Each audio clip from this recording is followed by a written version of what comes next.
Fazla kilo ve kilo vermek dediğimiz zaman birçoğumuz hemen böyle diyet listelerinin peşine koşuyoruz. Nasıl bir diyet yapayım da şu kilolarımdan hızlıca kurtulayım diye düşünüyoruz.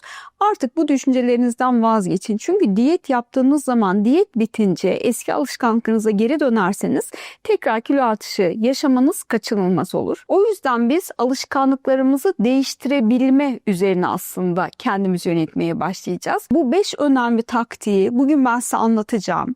Siz bunları böyle defterinize not edeceksiniz ve bundan sonraki hayatınızda da bu taktikleri kullanarak hem bu diyet psikolojisinden kurtulacaksınız hem de kalıcı olarak kilo kontrolü yaptığınızı görebileceksiniz. Birinci taktiğimiz, sabahleyin asla tatlı bir şey yemeyin. Sabah kahvaltınız tuzlu olsun. Şimdi bu ne demek diye düşüneceksiniz. Bu şu demek, aslında birçoğumuz belki de farkında olmadan sabah kahvaltılarımızda şeker oranı yüksek yiyecekleri seçebiliyoruz. Mesela bazen gevrek yiyoruz, bazen poğaça açma yiyoruz, bazen tereyağı reçel bal yiyoruz. Hatta bir pastanesi olan bir arkadaşım var. Diyor ki sabah kahvaltısına diyor evlere servis de gönderiyor onlar. Farklı diyor kahvaltı alternatifleri var diyor. Klasik Türk kahvaltısı, peynir, ekmek, yumurta, işte yoğurtlu, yulaflı kahvaltılar. Şefimiz dedi ki diyor bir de pişi ve reçel ekleyelim dedi diyor. Ben dedim ki diyor ya bu pişi ve reçeli kim neden yesin ki hani kahvaltıda? Şef ısrar edince peki dedim diyor. İnan diyor Ayça'cığım diyor. Kahvaltının içeriği sadece 3 tane pişi ve reçel. O kadar çok satışı oldu ki ben gözlerime inanamadım. Hani biz klasik beyaz peynir, yumurta, peynirle kahvaltı yapan Türk milleti pişi ve reçel açlığı çekiyormuşuz resmen dedi. Gerçekten işte seçimler çok çok önemli. Siz olun sabah kahvaltıda şeker tadı verecek yiyecekleri sofranızdan kaldırın. Nedir bunlar? Mesela reçeller, ballar, çikolatalı sürülebilir çikolatalar, kahvaltılık gevrekler, nişasta oranı yüksek, yağ oranı yüksek yiyecekler. Mesela poğaçalar, açmalar hiç mi yemeyeceğiz diye sorabilirsiniz. Yani ayda yılda bir kere ama genel olarak hele hafta içi böyle daha enerjik, daha verimli ve daha güçlü çalışmak istiyorsanız beslenmenizde sabah kahvaltınızda şekeri tamamen çıkarın. Hele o içtiğiniz portakal suları, meyve suları enerjim olsun, gücüm yerine gelsin, çok enerjik bir şekilde güne başlayayım diye eğer bu meyve sularını da kahvaltınıza dahil ediyorsanız işte burada kan şekeriniz, bu meyve suları genellikle lif içermiyorlar ve çok hızlı kan şekerini yükseltiyorlar ve bu da ani düşüşlere neden olabiliyor ve gün içerisinde kendinizi daha enerjisiz, halsiz ve yorgun hissedip daha çok yemek yeme isteğiniz olabiliyor. Hızlıca işe geçerken uğradığınız bir kahveciden aldığınız şekerli şuruplu kremalı kahveler, yanına aldığınız beyaz ekmeğin içerisine konulmuş çeşitli soslar sürülmüş yiyecekler, bu donutlar, börekler, bu tür yağlı karbonhidratları ve şekerli ürünleri lütfen hayatınızın %80'lik bu kahvaltısında koymayın. Demek ki fark etmeden kalıcı kilo vermenin birinci noktası kahvaltıda şekerli yiyecek ve içeceği sofranızdan kaldıracaksınız. Bunu anlaştık mı? Ya hocam ne gene ne söyledin dediğinizi duyar gibiyim ama ne olur bunu uygulamaya çalışın. Kahvaltı sofralarınızda şeker yer almasın. Daha çok tuzlu kahvaltıları tercih edin. Her zaman diyorum yumurta olmazsa olmaz. Yapılan birçok araştırma bize bunu gösteriyor.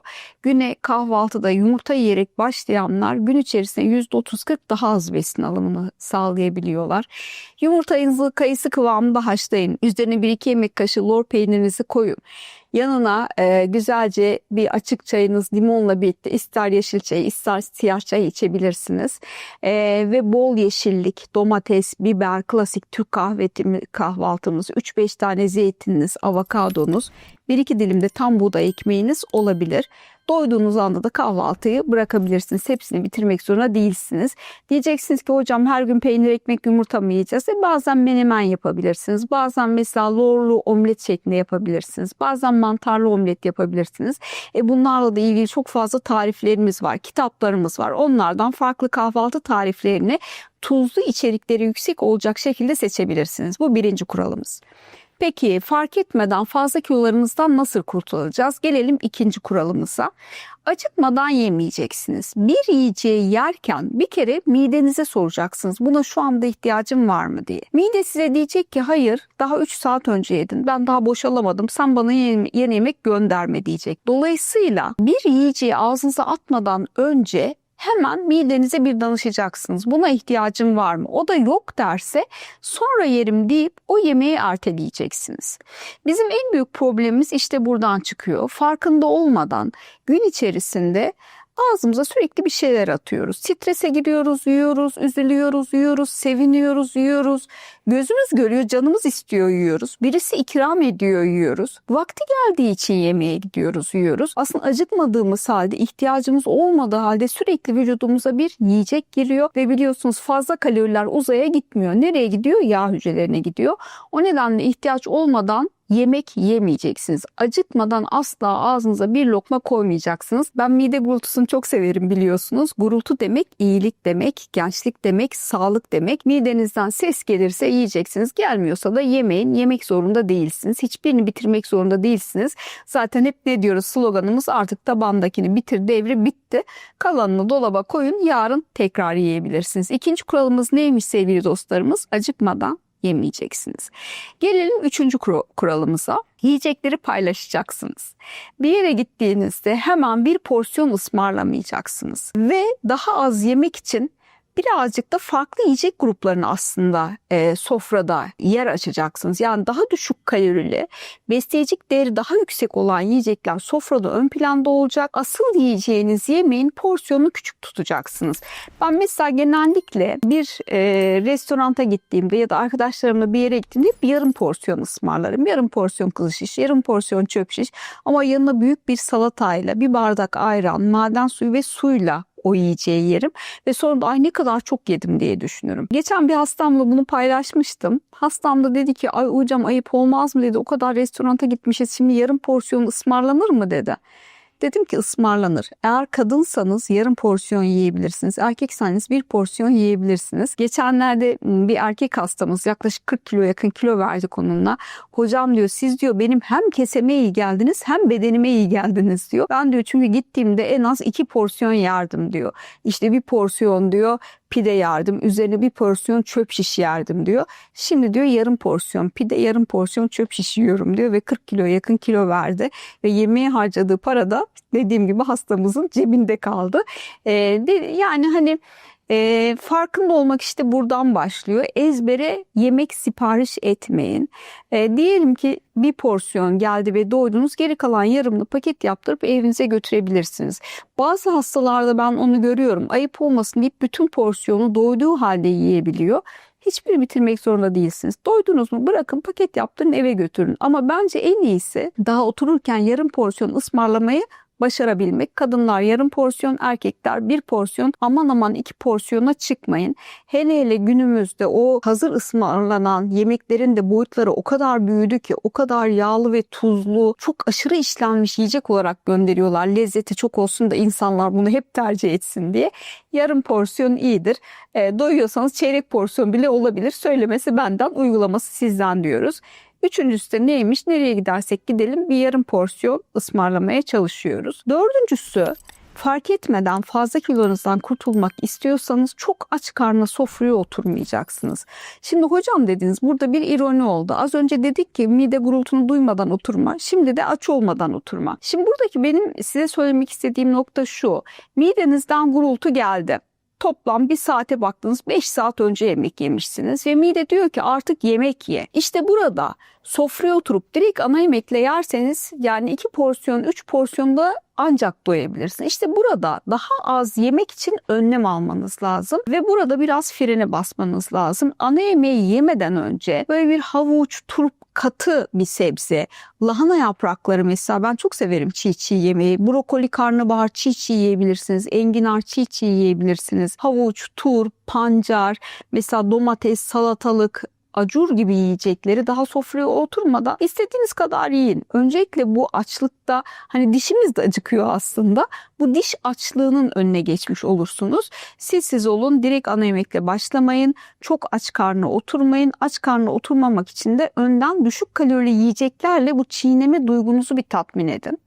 Sonra sofraya oturun, salatanızı yiyin, yoğurdunuzu yiyin ama ana yemeği mümkün olduğu kadar gurme edasıyla lezzeti için tabağınızı alın. Doyduğunuzda da sofradan kalkın.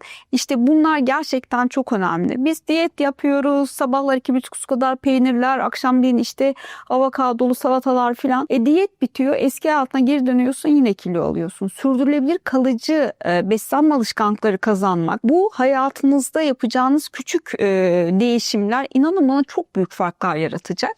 Gelelim 5.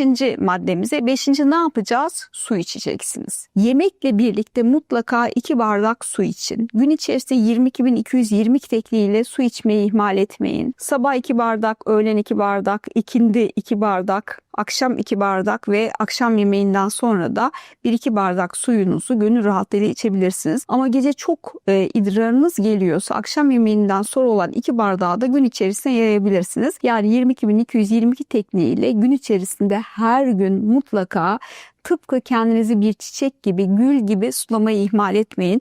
Bugün çok iyi su içtiniz ama yarın yine su içmeniz gerekecek. Bugün yarım porsiyon yediniz, yarın yine yarım porsiyon yemeniz gerekecek.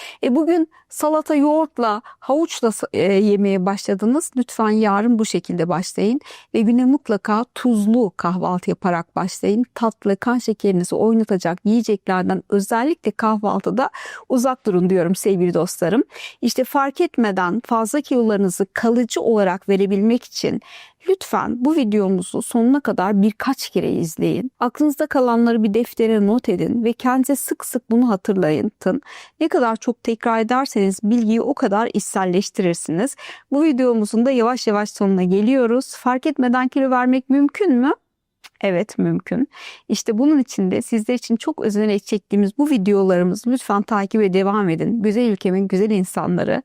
Gelecekte Dünya Sağlık Örgütü'nün öngörüsü biliyorsunuz bizim ülkemizin %95'i obez olacak diye düşünüyorlar. Ama biz bu öngörüyü birlikte yok edeceğiz. Çünkü biz ailecek hep birlikte toplum olarak sağlıklı beslenme alışkanlıkları kazanacağız. Sizleri çok seviyoruz. Videolarımızda, kitaplarımızda, Instagram'ımızda her zaman yanınızdayız. Güzel ülkemin güzel insanları.